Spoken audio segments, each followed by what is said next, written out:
उसी के पास मेहंदी लगवाने आया करते। यूँ एक दिन एक बड़ा सा त्योहार आने वाला था। टोनी की सहेलियाँ मही चिल, चीचू कौवा और छोटू तोता उसके पास गए। अरे टोनी सुन ना, उन दोनों से पहले तो मेरे ही हाथों में मेहंदी मांडना। कहते हैं मेहंदी का रंग चढ़ा तो पति बहुत अच्छा मिलता है। नहीं टोनी सुनो, पहले मेरे हाथों पे मेहंदी मांडो, मुझे ही बहुत सुंदर पति मिलेगा। देखना टोनी, पहले उसे नहीं लगाना। वैसे ही मुझे शादी की जल्दी तो है नहीं, समय लगेगा तभी चलेगा, पर मेहंदी तो तुम्हें उन दोनों से पहले मेरे ही हाथ में मारनी होगी। मुझे माफ कर दो दोस्तों, मेरी माँ की सेहत ठीक नहीं है, इसीलिए मेरी माँ को मैं अस्पताल ले गई हूँ। कुछ पैसों की जरूरत थी, इसलिए घर लौट कर आई हूँ। मैं अस्पताल के लिए निकल ही रही थी कि तुम तीनों यहाँ आए। टोनी की बात सुनकर वे तीनों दुखी हुए, उसे तुरंत वहाँ से जाने के लिए कहा। टोनी जैसे ही वहाँ से जाने के लिए निकली, कुछ पक्षियाँ उसकी मरी हुई माँ को वहाँ पर लेकर आते हैं। माँ, क्या हुआ माँ को? माँ उठो ना माँ, माँ तुम्हें क्या हुआ? यूँ फूट फूट कर टोनी रोने लगी। उसे रोता हुआ देखकर उसकी सहेलियाँ भी रो पड़ी। उन सभी ने मिलकर टोनी की माँ की अंतिम संस्कार की विधि पूरी की।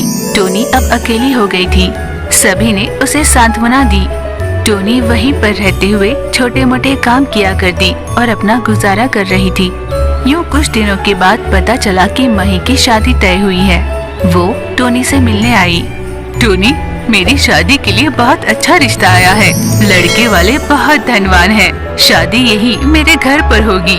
शादी बहुत धूमधाम से करने वाले हैं। हमसे उन्होंने दहेज भी ज्यादा नहीं मांगा। कह रहे थे किसी को मेहंदी लगाने भेजेंगे, पर चाहे जो भी हो, मैं तो मेहंदी तुम्ही से लगवाऊंगी।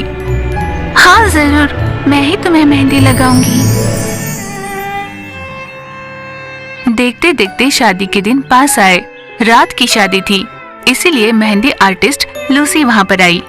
लूसी ने सभी के हाथों पे बहुत सुंदर मेहंदी मांडी, जिसे देखकर सारे पक्षियाँ कहने लगी, देखा वो तो बहुत सुंदर मेहंदी मांड रही है, उसके सामने तुम कैसे टिक पाओगी? हाँ सच कहा, वो तो बहुत सुंदर मेहंदी मांड रही है। मही, मैं उसके सामने तो टिक नहीं पाऊंगी, तुम उसी से मेहंदी मंडवा लेना। नहीं, चाहे कोई जितनी भी सुंदर मेहंदी मांड ले, पर मैं तो तुम्हारे ही हाथों से मेहंदी मंडवाऊंगी। मही की बातें सुन टोनी की आंखों में आंसू निकल आए। तुम रो क्यों रही हो? क्या मैंने कुछ गलत कहा? नहीं, दरअसल मेरी जगह तुम्हारे दिल में कितनी है ये मैंने जान लिया। ये कहकर रोते हुए उसके हाथ में मेहंदी मारने लगी। लूसी जी, ये मेरी सहेली टोनी है। देखो तो इसने मेरे हाथ में कितनी सुंदर मेहंदी मांडी है। हाँ, ये तो बहुत सुंदर है। क्या आपने कहीं कोर्स किया है? नहीं, मैंने कोई कोर्स नहीं लिया।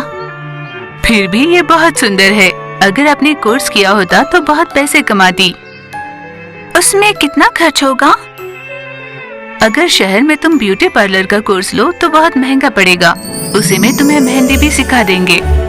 ऐसे लूसी के कहने पर टोनी ने उसकी बात मान ली। लूसी जी, मेरे सहेली के हाथ पर मेहंदी मांडिए ना।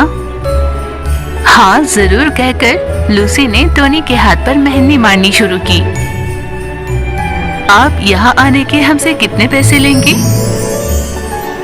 हर कोई अलग अलग दाम की बात करता है।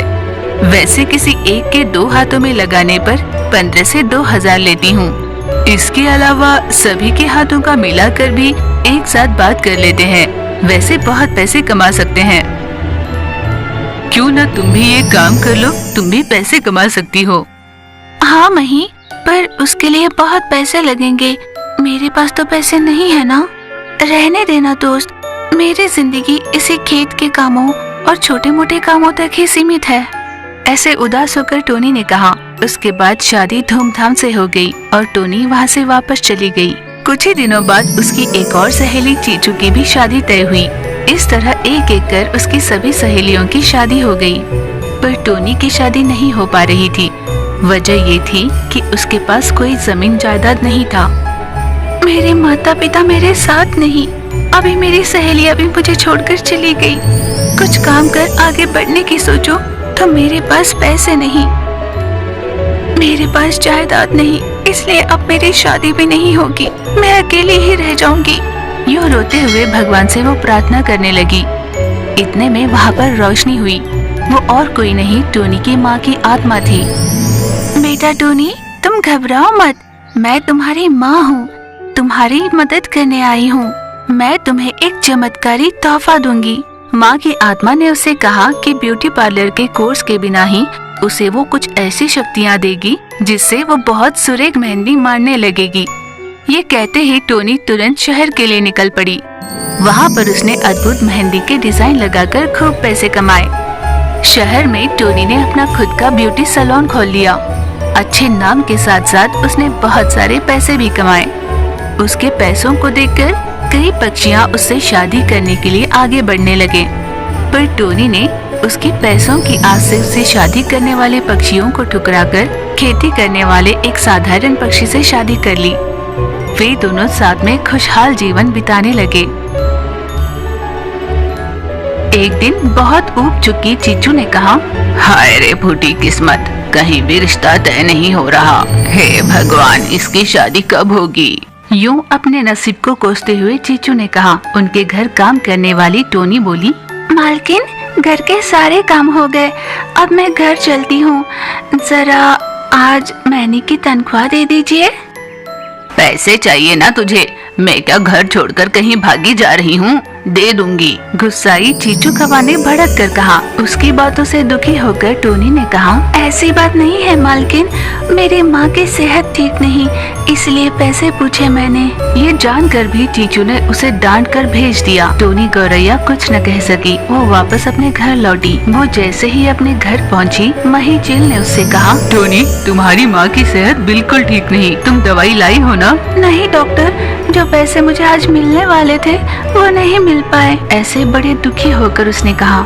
उस पर मही चिल ने कहा, मेरे पास जो दवाइयाँ हैं उससे कुछ दिन तो आगे ढकेल सकते हैं, पर एक बार सेहत बिगड़ने लगी तो बहुत मुश्किल हो जाएगी। डॉक्टर के ये बताने पर टोनी गौरैया बहुत उदास हुई। वो सोचने लग गई कि अब क्या करे। दूसरी ओर चीचू कौवा अपने घर पर सोच रही थी, अरे ये मैंने क्या कर दिया, बेकार ही उस टोनी पर चिल्ला दिया। यूं मन ही मन सोचकर वो दुखी हो रही थी। तुरंत पैसे लेकर वो टोनी गौरैया के घर पहुँची। चिंता में बैठी टोनी गौरैया को दिलासा देते हुए चीचू कौवा ने कहा, तुम चिंता मत करो, वो मैं थोड़ा चिड़ी हुई थी इसलिए तुम्हें डांट दिया। ये लो, तुम्हारे पैसे रख लो। टोनी बहुत खुश हो गई। आपका बहुत बहुत धन्यवाद मालकिन। टोनी तुरंत पैसे लेकर दवाई लाने के लिए चल पड़ी। चीचू कौवा भीतर वाले रूम गई। पलंग पर लेटी हुई टोनी की माँ से चीचू ने पूछा, अब आपकी सेहत कैसी है? सेहत और कैसी रहेगी मेम साहब, बेचारी मेरी बेटी टोनी मेरे लिए बहुत मेहनत कर रही है। मेरी समझ में नहीं आता कि मैं क्या करूं। बस यूं निढाल होकर पड़ी हूं। भगवान ने हमारी किस्मत ही ऐसी लिखी है, क्या कर सकते हैं। मैंने सोचा था मेरी बेटी ब्याह कर जाएगी। यूं बहुत दुखी होकर टोनी की माँ ने कहा, आप चिंता मत करो, टोनी बहुत अच्छी है, ऐसी नेक दिल वाली को अच्छा पति ही मिलेगा। यूं उसे धीरज देती है। मरने से पहले अपनी बेटी की शादी होते हुए देखना चाहती हूँ मालकिन, ना जाने मेरी इच्छा पूरी होगी भी या नहीं। ऐसी बातें मत कीजिए, आप बिल्कुल ठीक हो जाएंगी। यूं उसकी हिम्मत बांधने की कोशिश करती है। इतने में टोनी गौरैया दवाई लेकर घर आई। बहुत देर तक चीचू कौवा और मही चिल वहीं पर रहकर घर पहुंची। चीचू कौवा ने सोचा, मेरे बेटे का कहीं भी रिश्ता तय नहीं हो रहा। टोनी बहुत सुंदर है और बहुत नेक दिल वाली भी।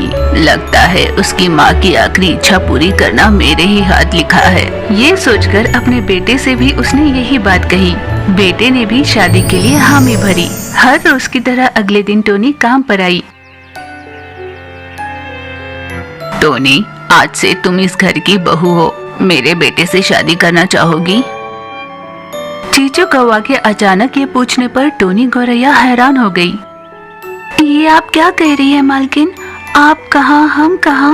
आप ये मुझे क्या पूछ रही है? टोनी हड़बड़ा गई। चीचू ने कहा, टोनी मैं सच कह रही हूँ, अगर तुम्हें ये रिश्ता मंजूर हो तो बताओ, मैं तुम्हारी माँ से बात करती हूँ। टोनी गौरैया शर्मा कर वहाँ से चली गई। फिर उन दोनों की शादी हो जाती है। टोनी गौरैया के साथ इतना काला दूल्हा देखकर हर कोई दूल्हे की किस्मत बहुत अच्छी है ऐसे कहने लगा। फिर वे दोनों बहुत खुशहाल जीवन बिताने लगे। एक दिन लूसी कबूतर और छोटू तोता चीचू से मिलने आए। वे दोनों चीचू की बहनें थी। दीदी हमें माफ कर दो, हम शादी में नहीं आ पाए। हाँ, हम जैसों के यहाँ शादी के लिए तुम क्यों आओगे? चीचू ने यूं कटाक्ष में पूछा। दीदी समझा करो ना। यूं वो बात कर रहे थे, इतने में टोनी बाहर आई। दीदी ये अपने घर की नौकरानी है ना? तुमने इसको बहू बनाया? हाय हाय, पूरे खानदान की इज्जत मिट्टी में मिला दी आपने। यूं बेधड़क उसकी निंदा करने लगे। इज्जत से बात करो, अब वो इस घर की बहू है। अगर तुम्हें दिक्कत है तो तुम दोनों यहाँ से चली जाओ। यूं साफ साफ उन दोनों के मुंह पर कह दिया। वे दोनों कुछ न कहकर भीतर चले गए। घर पर बना सारा खाना पेट भर खा लेते हैं और अपनी मनपसंद सारी चीजें उससे बनवा लेते हैं और सारे छोटे बर्तन टोनी के पास धोने के लिए दे देते हैं। बेचारी टोनी बोरवेल पंप के नीचे बैठकर वो सारे बर्तन धोने लगती है। जैसे ही बर्तन धोने खत्म हो जाते, वे दोनों फिर से और लाकर डाल देते। ये देखकर टोनी के पति ने उन दोनों से कहा, क्या मेरी पत्नी तुम दोनों को काम वाली नजर आती है? आप दोनों में थोड़ी भी अकल है या नहीं? कितना सारा काम करवाते हो उससे। यूं भड़के हुए पति ने उन दोनों से कहा, ये अपनी पत्नी के प्यार में इतना पागल हो गया है, मासियों से कैसे बात करना ये भी भूल गया। नाराज होकर मासियों ने उससे कहा, सुनिए जी, आप चुप रहिए ना, आप कुछ नहीं जानते। टोनी अपने पति को रोकने की कोशिश करने लगी। झगड़ा इतना बढ़ गया था कि चीचू कौवा भी वहाँ पर आई। उसने झगड़े की वजह पूछी तो बेटे ने सारी बात बताई। तुम दोनों मेरे घर आए बहुत खुशी की बात है, पर इस तरह मुझे नीचा दिखाना मुझे बिल्कुल पसंद नहीं। पहले इस घर की नौकरानी जरूर रही होगी वो, पर अब वो इस घर की बहू रानी है। जितना बखेड़ा खड़ा करना था तुम दोनों कर चुकी, अब यहाँ से चुपचाप चली जाओ। यूं गुस्से से उन दोनों को जाने के लिए कहा। इसका मतलब इस नौकरानी जितनी भी इज्जत नहीं हमारी यहाँ। यूं नाराज होकर वे दोनों वहाँ से चले गए। सासू माँ, आपको मेरी वजह से बहुत अपमान सहना पड़ रहा है। यूं दुखी हो रही थी। तुम चिंता मत करो, तुम इस घर की बहू हो, मुझे उनसे कोई लेना देना नहीं और तुम्हें इस घर के सारे काम करने की भी जरूरत नहीं। मैं दूसरी नौकरानी को रखूंगी। अपने ही घर का काम करने में कैसी शर्म माँ जी? हम सब मिलकर काम कर लेंगे। जब हम कर ना पाए तब काम वाली को रख लेंगे। टोनी के ये कहने पर चीचू कौवा ने कहा, मैं जानती थी तुम कितने नेक स्वभाव की हो, इसीलिए तो मैंने तुम्हें इस घर की बहू बनाया। टोनी अपने माँ को भी अपने घर ले आई। माँ की देखभाल करते हुए अपने पति और सास का भी खूब ख्याल रखने लगी। इस तरह वे सभी साथ में बहुत खुशहाल जीवन जीने लगे।